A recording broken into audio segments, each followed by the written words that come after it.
Hey everyone, welcome to the show. So things just keep going from bad to worse for America's defendant. On Friday of last week, the District of Columbia Court of Appeals Board on Professional Responsibility, they recommended disbarment for Rudy Giuliani. The panel had issued a 63-page report. They cited violations of two rules of professional conduct.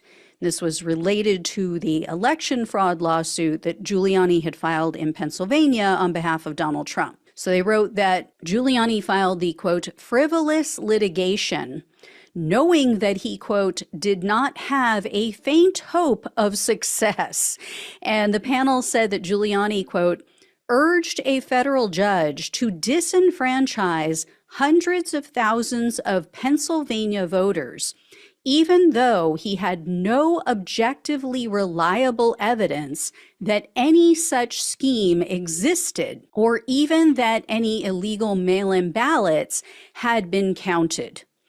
Therefore, the board wrote, quote, we conclude that disbarment is the only sanction that will protect the public, the courts, and the integrity of the legal profession, and deter other lawyers from launching similarly baseless claims in the pursuit of such wide-ranging yet completely unjustified relief. So that was last week. He is now, up for disbarment in DC. We'll see what happens with that. Then today, the New York Times reported this very disturbing news. Giuliani has been receiving over $16,000 a month from a nonprofit that was established in the name of a firefighter who died on September 11th. As you all know, Giuliani owes just about everyone under the sun. At this point, he is in debt to just about everyone on the planet. And so he filed for bankruptcy last year because he was hit with a $148 million defamation judgment. Well, in a court filing last week, Giuliani's creditors, including the people he owes the $148 million to, they say that they've discovered that these funds were coming through an organization that he tried to keep secret. He did not reveal any of this to them for months since he filed the bankruptcy. So Giuliani was making approximately $16,300 a month. Think about that. That's just a fraction of what he has coming in every month. That is unbelievably high. I mean, you look at the average income for the average American. That is obscene. And is coming in from his show, which was called America's Mayor Live. So that show, you might recall, it was recently canceled. I had mentioned that, but his creditors say before it was canceled, the money was coming in primarily from a 9/11 charity. It's called the Stephen Siller Tunnel to Towers Foundation. So this was a firefighter who apparently had just gotten off duty when he found out about what had happened at the Twin Towers. He literally ran through the tunnel because it had been shut down to traffic. He ran to the buildings, to the Twin Towers on foot. So, truly inspirational story. I mean, the guy's a hero and he died a hero. But the foundation says, yes, we sponsored Giuliani's show, but they refuse to say how much they've paid him. What they did say is that Giuliani is a supporter of their organization, and he helped them plan and promote their first 5K fundraiser, which was a run and walk. This was in 2002. So what am I missing here?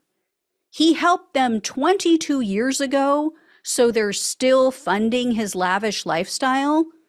And, I want to point out too, Republicans have bent over backwards to block funding for 9/11 first responders who developed cancer as a result of working at Ground Zero, as a result of breathing in all the toxic chemicals after that terrorist attack. It was Jon Stewart. It was the Democratic host of The Daily Show who held lawmakers' feet to the fire. He is the one who was trying to help to get first responders the help that they need and that they were promised. And here's the thing, from what I read, this Steven Siller Foundation, they're doing a lot of good in the world. They clearly, though, do not pay attention to politics, because if they did, they would know they're backing the wrong party. They're backing a man from a party that votes against their best interests, against the people that they support. They're funding a man who helps to propagate lies about the election to keep Republicans in power. The same Republicans who have literally fought tooth and nail to prevent 9/11 victims from getting the help that they desperately need. So obviously, they're not paying attention. And then there was this little juicy nugget at the end of the New York Times article. So you know how Giuliani had shared with you guys is selling coffee now with his scary mug on the bag? Well, he claims during these spots that he does, these, promotions for the coffee, that a portion of the proceeds is donated to a nonprofit for veterans and first responders. Sounds good, right? Who doesn't want money to go to veterans and first responders? Yeah, well, Giuliani said the nonprofit is called Call to Action, two like as in the number two. The IRS, though, does not show a nonprofit with that name. And the New York Times did some digging, and they found if you scan the QR code that's on the bag of coffee, it takes you to a website for a social media marketing company. So evidently, Giuliani didn't respond to questions about this. I wonder why. So it's one of two things. It's either complete incompetence, which is very likely, right?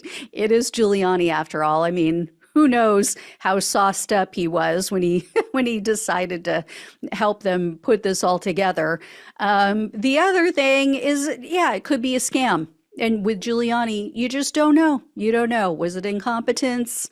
Maybe it's Maybelline. Maybe it's incompetence. Maybe it's Maybelline. Maybe it's a fraud. I mean, we don't know. Anyway, I will let you know if I find out more, but there you have it. America's mayor going down in flames, all for a man who wouldn't even pay him his legal fees. Oh, well. All right. Thank you all so much for watching and listening. Please like, please share, and subscribe to the channel if you have not. If you can donate, truly appreciate it. Love you all. Take care. Talk with you soon.